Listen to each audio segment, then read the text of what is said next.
Mga ma-renew nin lisensya de imali kayang madismaya sa liwat na pag-imprenta sa papel.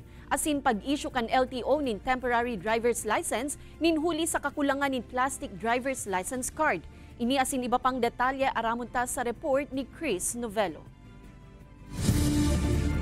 Kaka-expire pa sana kan nakaaging simana kang non-professional driver's license ni John Arnold Mondia kan Milaor Camarines Sur. Alagad, dismayado ini kan mahiling sa LTO Naga District Office ang napiso na may ang available na driver's license card.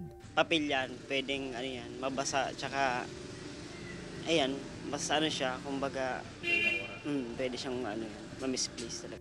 Ninhuli kay sa kakulangan ng plastic driver's license card, balik liwat sa pag-imprint asin pag-issue ng temporary driver's license ang LTO. Nobyembre pa subot kan huring nakaresibir ng plastic DL cards ang opisina asin marikas ining naubos. So magre-renew po ngunyan, talagang only the temporary driver's license ang marireceive nila. So papel, indicating the may pirma yun with my signature. Kaya valid po ito. Hastangon yan na ipanire-resibikan LTO maabot sa 4 million DL cards na pigdonarkan sa rong grupo huli sa technical issues as sila nga ipuhan pa nin final opinion gikan sa Office of the Solicitor General para sa legalidad kaini.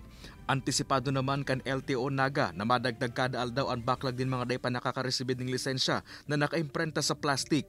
Katakod kaini, extended man hasta Abril 2, 2024 ang mga driver's license na nag-expire po Nobyembre 2023 huli sa kakulangan ng plastic cards. Kay banan si Carlo Abonita, Chris Novello, Balitang Bicolandia.